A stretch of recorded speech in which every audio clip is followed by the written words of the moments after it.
I'm Christy Shriver. And I'm Gary Shriver, and this is the How to Love Loop podcast.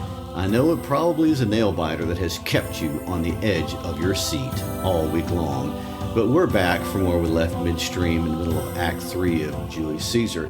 Last week, we broke down Act 2, and we began the discussion of Act 3, finishing with an analysis of Brutus' speech, where he has convinced the Roman population on the basis of his nobility and virtue that Caesar was truly a threat that must be destroyed. That's correct. And this week we will begin by reading what is the most famous speech from this play, Antony's response to Brutus' speech. Now, if you remember, Antony has dragged Caesar's body from the foot of Pompey's statue to where he is speaking, and he will begin to speak.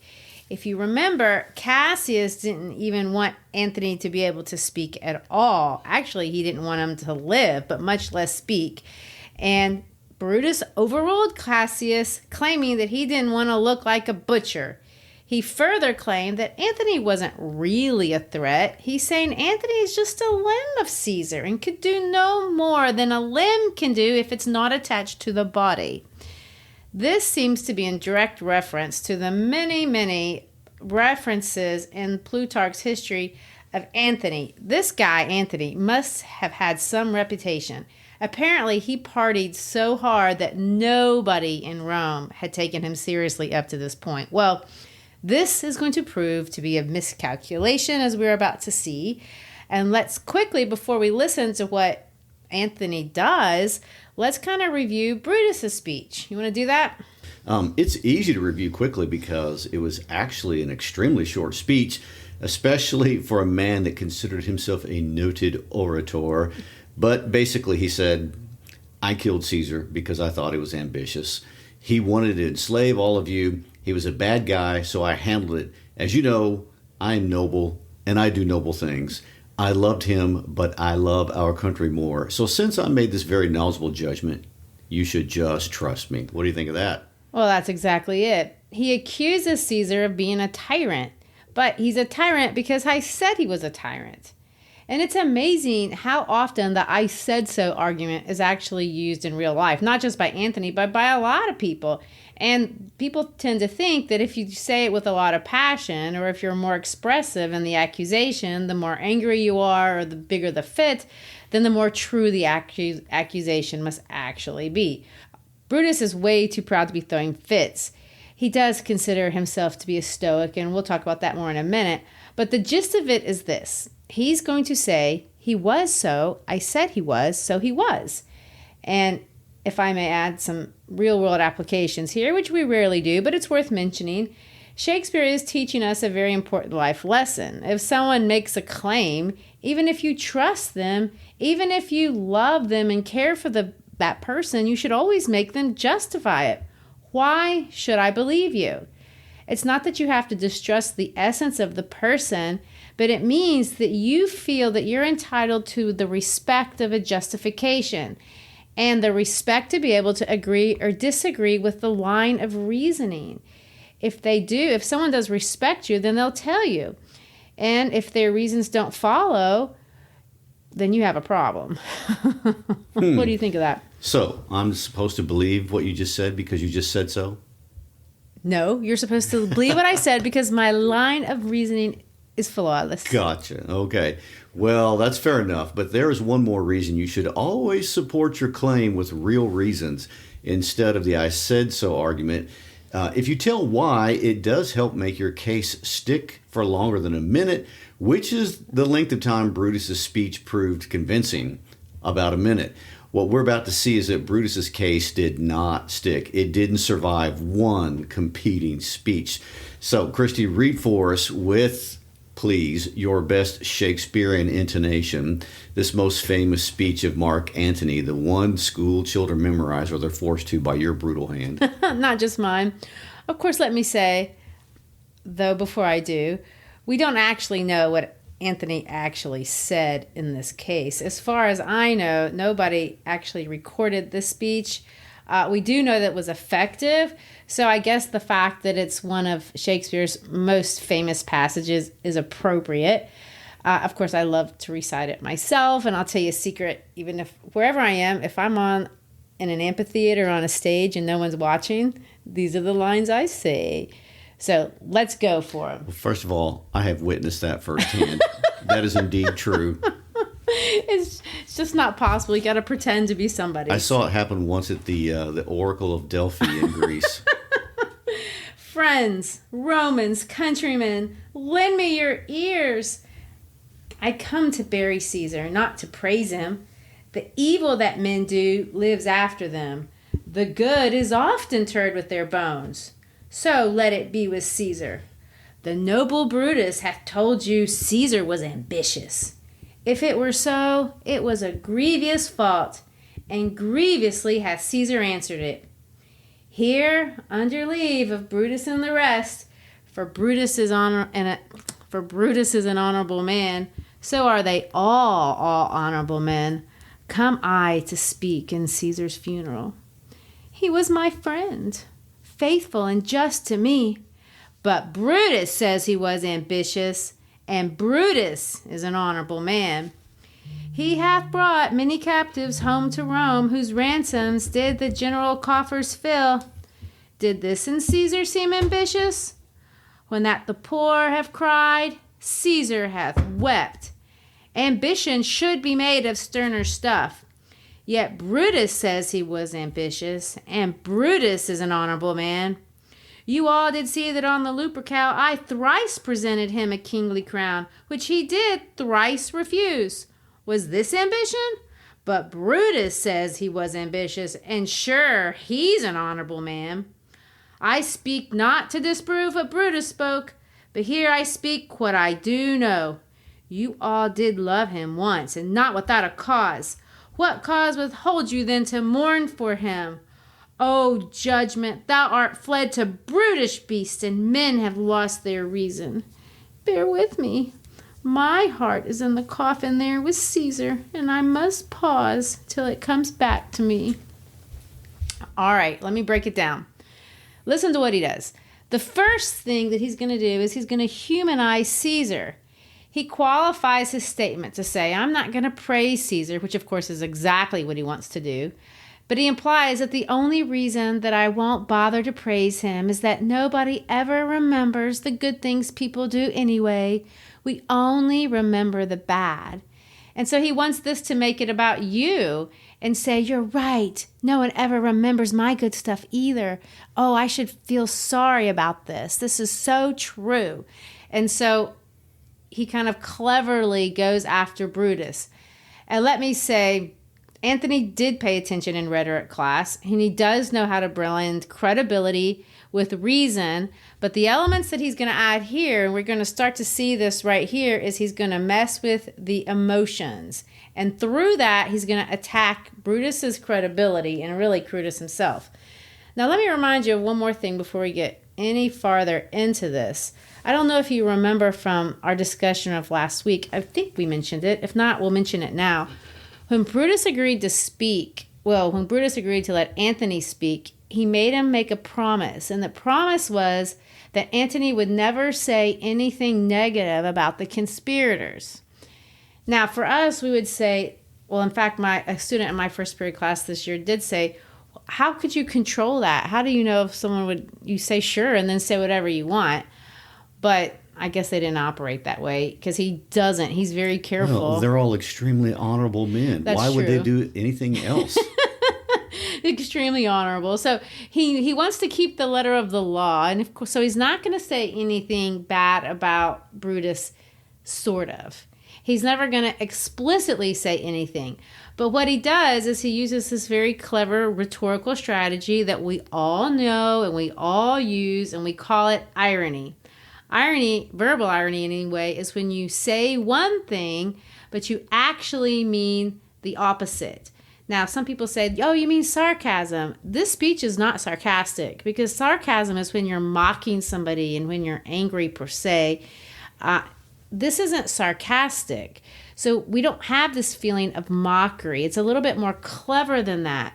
And as the speech gets on, the blasts of irony are going to get harsher and harsher. So his argument is Caesar's not ambitious. And let me give you 3 emotional incidents that's going to prove Caesar isn't ambitious. I'm going to say 3 nice things about Caesar. So the first nice thing he says about Caesar, well, he says he has brought many captives home to Rome.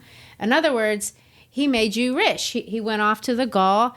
He conquered people. They had slaves. They brought the slaves. You sold the slaves back to their family members, and everybody got rich. So Caesar made you rich.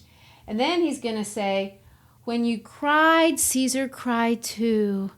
And then the third thing is going to say, well, you saw I tried to give him the crown 3 times, and he never took it. Now, what's interesting about those 3 incidences, and I think it's an important thing to notice when somebody's trying to convince you of something, that they actually have nothing to do with the argument at hand. He says he's ambitious, and then he tells you a nice thing about him, but that had nothing to do with ambition, if that makes any sense at all. Okay, he brought, even, and those 3 things are all true. Does that mean that he's not a tyrant? Does that mean that he's nothing like what Brutus accused him of? No, but that kind of gets lost because in the sentimentality of the moment, you're supposed to say, oh, that's so true. I got money. Oh, that's so true. I remember when he cried. Oh, that's so true. I saw that. I was there at the Lupercal. And this overwhelming feeling of emotion is going to make you sway. Now, obviously, when we talked about it, Casca's take on it was that he wanted to take the crown and he just was making people, people make him take it, and it didn't work out. But all that to say, these emotional stories are going to win the day. By the end of the speech, people are going, oh, that's so true. Antony, you're right. But of course, Antony's not done with them because he does what a lot of great speakers do if you have the opportunity, and he does. He brings out the visual aids. Oh, my. And the first visual aid he's going to pull out is this will, and he's going to say, here's a parchment with the seal of Caesar. I found it in his closet. It's his will. Let but the commons hear this testament, which, pardon me, I do not mean to read, or they would go and kiss dead Caesar's wounds. And of course he's saying, if you only knew what he has written in this will, you would just be so sad. I can't afford to read it to you. Well, before we move on, can I point out that so far in Anthony, you've given him a Southern Belle in distress voice. You've given him a Bronx voice or accent. So he's an actor. I guess so. We're covering much better than me, clearly. Right. And this is an interesting historical event in real life. Anthony was not the numbskull party boy at this point. Although it was clear that he has that going on, after the assassination, Antony managed to seize all of Caesar's funds for his next war campaign, plus he talked Calpurnia into giving him access to all of Caesar's papers. Yes, and in this scene, we're going to see him pull it out and artfully dangle it in front of the crowd, but you see that he doesn't actually read it. One guy is going to get so upset that he says, they were traitors, was exactly is the conclusion that Antony's trying to get them to draw. But Anthony's just getting started with this will in his hand that he doesn't read. He's going to go down to the body. And of course, remember, this is Caesar's dead body. And he's going to pick up the mantle, or I guess the toga, and it has all these holes in it because he's been stabbed all these times. 23 to be exact. He's going to recount all the beautiful memories. Oh, I remember when he was wearing this. And of course, this is ridiculous. The event he actually recalls happened 13 years before the murder, and so clearly it's not the same mantle, but it doesn't matter. You get the idea. And of course, the worst line is when he points out the particular hole, and he says, this is the hole that Brutus made. And as you know, Brutus was Caesar's angel. Judge, oh you gods, how dearly Caesar loved him, the most unkindest cut of all. And then when he says this in dramatic form, he's going to rip back the mantle and he's going to show Caesar's body, and it's full of cuts, and the crowd is raised up and they just go nuts and they start screaming, revenge, about, seek, burn, fire, kill, slay, let not a traitor live. I think I spotted some irony here. You at least spotted some emotion. Well, Brutus, known as Caesar's angel. Yes. Before he stabs him to death. Anyway, yes, that is indeed what we would call a passionate emotional appeal or pathos.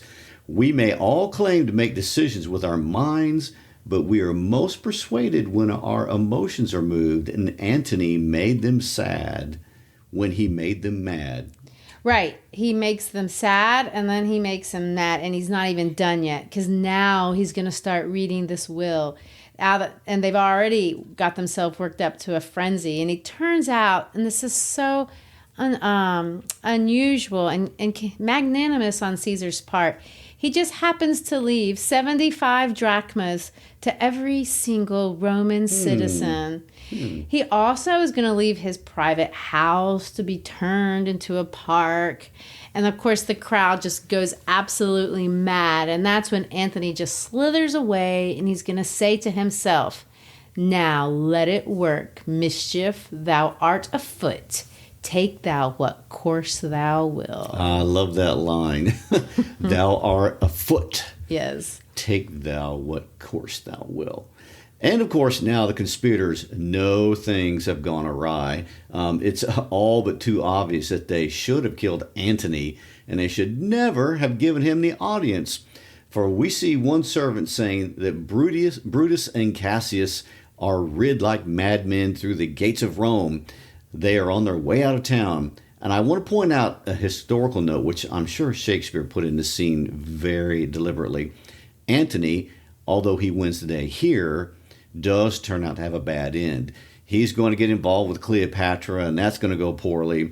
Shakespeare will immortalize that dilemma in the play Antony and Cleopatra, which not as many people have read, but a lot have at least seen the movie with Elizabeth Taylor playing Cleopatra. True, and Shakespeare does kind of allude to that whole disaster with dramatic irony here. That's when the audience knows that something the characters in the play don't, because he has Antony saying, "Here was a Caesar, when comes such another?" And then 11 lines later, in arrives Octavius's servant, because literally in the next act, another Caesar literally is going to walk in. So on that introduction, Gary, before we get into Act 4, tell us, who is Octavius Caesar? We talked about him last week, but I think the connection is important. So let's kind of review that. Okay. Octavius Caesar is Caesar's nephew. And if that will business was true at all, which we don't know, because Antony didn't actually let anyone look at it, but if he had the will, what we do know is that Octavius, not Antony, is Caesar's rightful heir. And what's more, he has actually adopted him as his son. That means that Octavius, not Antony, is the one who legally has a right to all that money and the house and whatever else. If Caesar had been crowned king, which we know he wasn't, this wouldn't even been an issue. If Caesar had been king, Octavius would have inherited the throne. But if you remember from the first podcast, this wasn't the case. He was a perpetual ruler, but not yet a king. And there is a difference. Octavius had literally changed his name by virtue of his adoption to Gaius Julius Caesar Octavianus. So everyone would have had no doubt of his lineage in this case. Right. And I want to say there is this last scene in Act 3 that's kind of strange. In fact, the last performance I saw of Julius Caesar, they cut it out. And I'm sure a lot of people do, because it's a tangent somewhat.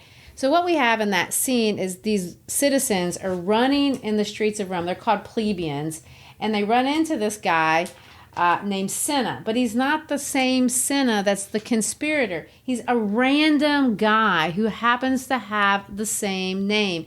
And what Shakespeare does is he has them come up to him and they aggress him and they have a bunch of questions for him.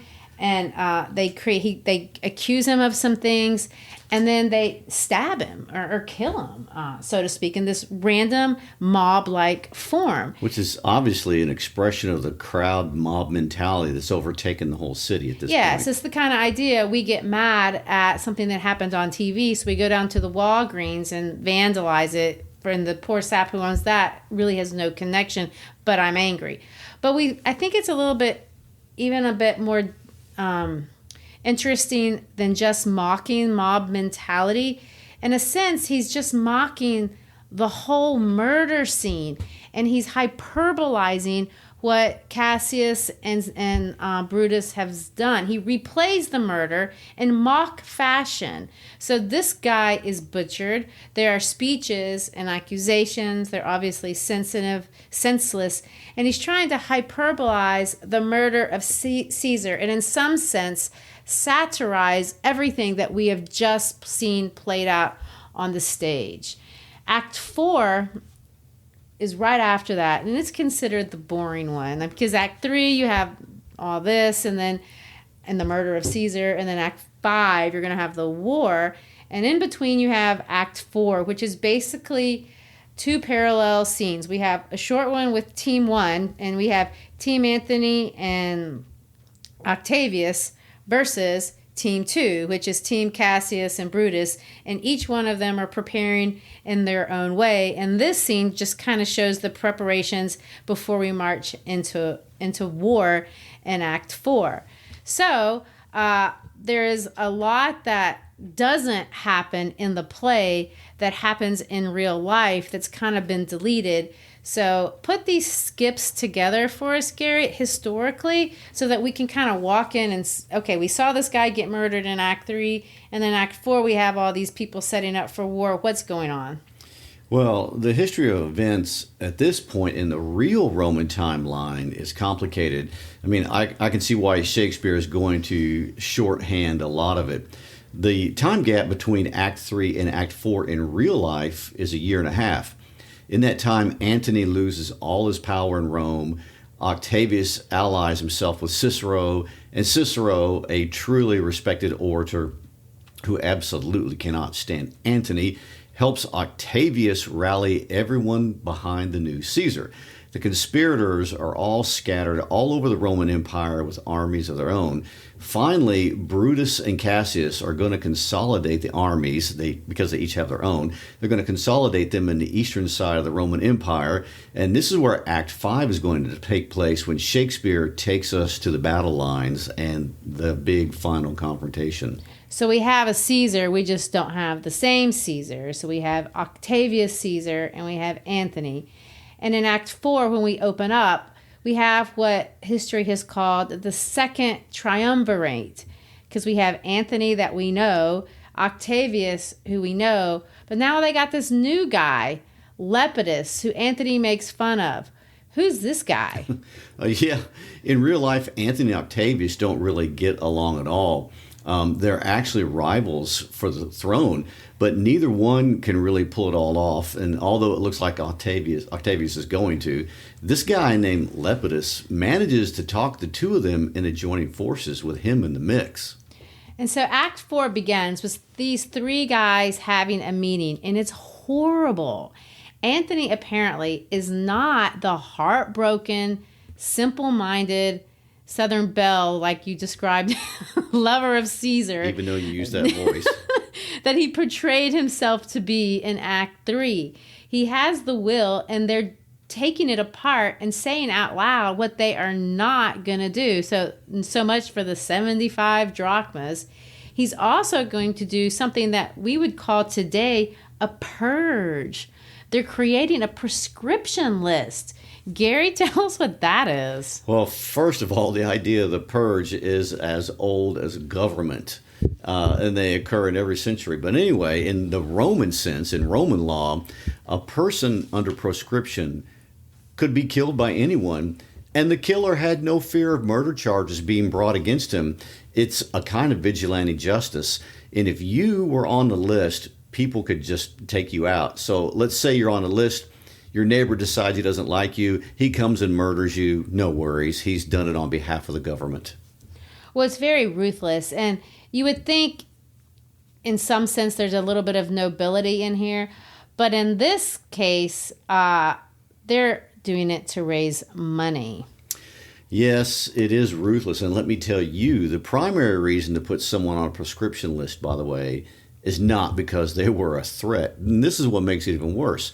They were killing him so that they could seize their property. They needed money to fund this war, and the easiest way to do it is to steal dead people's things that were considered enemies of the state. So it's a fundraising strategy.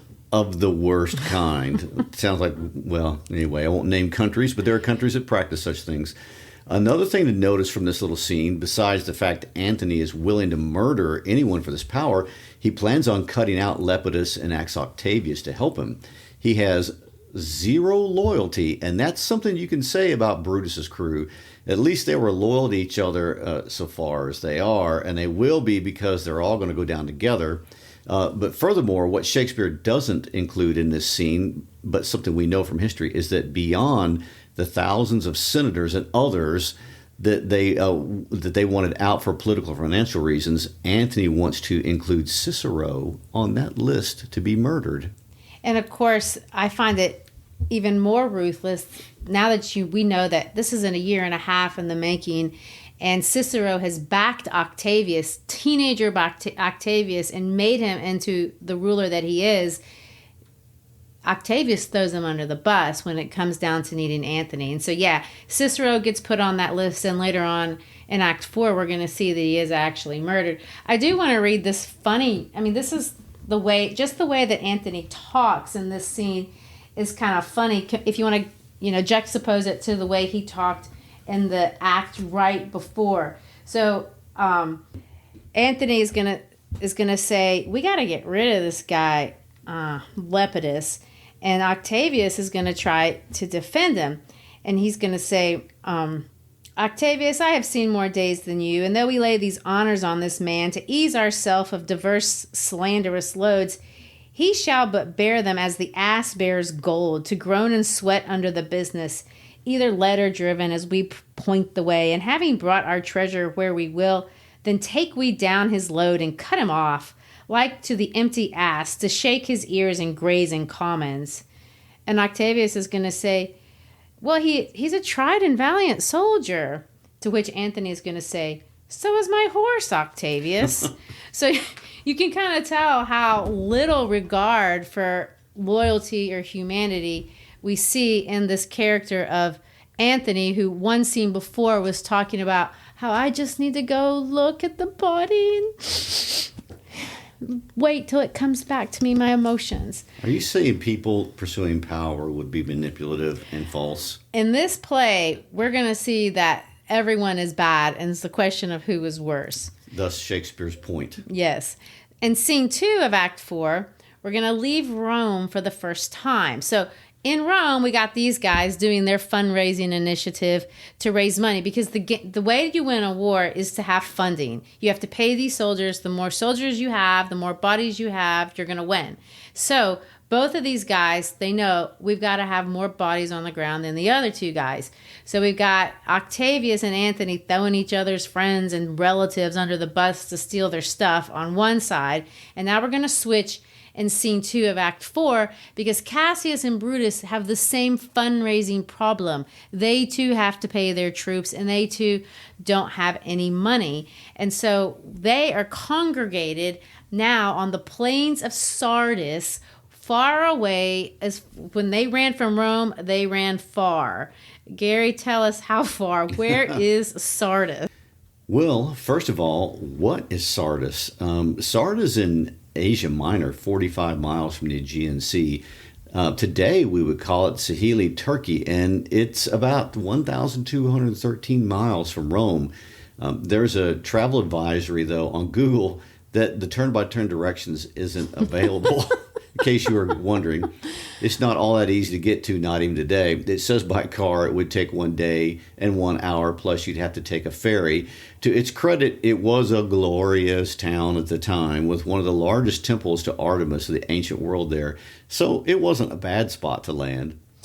As you would expect, the conspirators, of course, like we said, they've got the same money problems as Antony and Octavius, but they can't use prescription because they're in another country 1,000 miles away. So they have to use another form of ancient fundraising, the technique of plundering villages or bribery. Wouldn't a lemonade stand be less violent? They don't sell chocolate. Okay. But anyway, so this scene has been famously called the tent scene. Brutus and Cassius is kind of long. At first, they're going to have this argument over money. And we're going to see this issue of nobility or who's honorable come up once again. Brutus is mad at Cassius because Cassius has been accepting bribes for positions and he's been ransacking villages. He says, you have itchy palms, which is another old-fashioned way to say you take bribes. And then he's going to reference the ransacking of the villages, and he's going to say, I can raise no money by vile means. By heavens, I had rather coin my heart and drop my blood for drachmas than to write from the hard hands of peasants their vile trash by any indirection. But the problem is he has no money either, and he's begging Cassius for money, but at the same time he's fussing at him because he's not willing to lower himself to what everybody else is doing to raise cash. And so we see this idea that Brutus really kind of is a strange and conflicted person. In one sense, he really is noble. He doesn't want to bribe people. He doesn't want to ransack villages. He wants to live up to these Roman ideals in his own mind. He wants to build a better kingdom, a kingdom where we don't have to bribe or hurt people and rob from peasants. But then there's this other side of him that actually did kill Caesar. And so we can't pull off necessarily good things without doing bad things. He had to kill Caesar. Now he needs money that Cassius has gotten by doing horrible things. And so when this question arises, can one be noble and survive? Brutus is going to feel the tension. And we hear him say very clearly, remember the Ides of March? Did not great Julius bleed for justice's sake? What villain touched his body that did stab, and not for justice? What shall one of us that struck the foremost man of all this world, but for supporting robbers? Shall we now contaminate our fingers with base bribes and sell the mighty space of our large honors for so much trash as may be grasped thus? I had rather be a dog and bathe the moon than such a Roman. What do you think of that? Well, that's another defense of his own nobility there once again, even though he's a murderer, which means, or it goes a long way to prove the point, at your core, most people just cannot think badly of themselves, and he's a classic case in that. And I want to add to all that, they are in a tent. And that's not exactly a soundproof room. And so all the soldiers outside the tent would have heard all of that. True. And they're going to get louder and louder. They're going to resort to name calling and threats and just kill me now. But fortunately, things are going to get worked out. Brutus is going to claim that it's just not in his nature to be angry. And we're going to find out that the reason that he says that he's so upset and he's acting so out of character for him is it turns out that Portia has just killed herself by swallowing fire. And I think this might be a good place for us to land for today. But before we say goodbye to these chaps, tell us, Gary, how does one go about swallowing fire? What actually happened to Portia? Well, wow. First of all, if you get a literal picture in your mind, apparently she would just grab some embers out of a fire and swallow them. But more than likely, she could have locked herself in a small room with a fire and died of asphyxiation that way.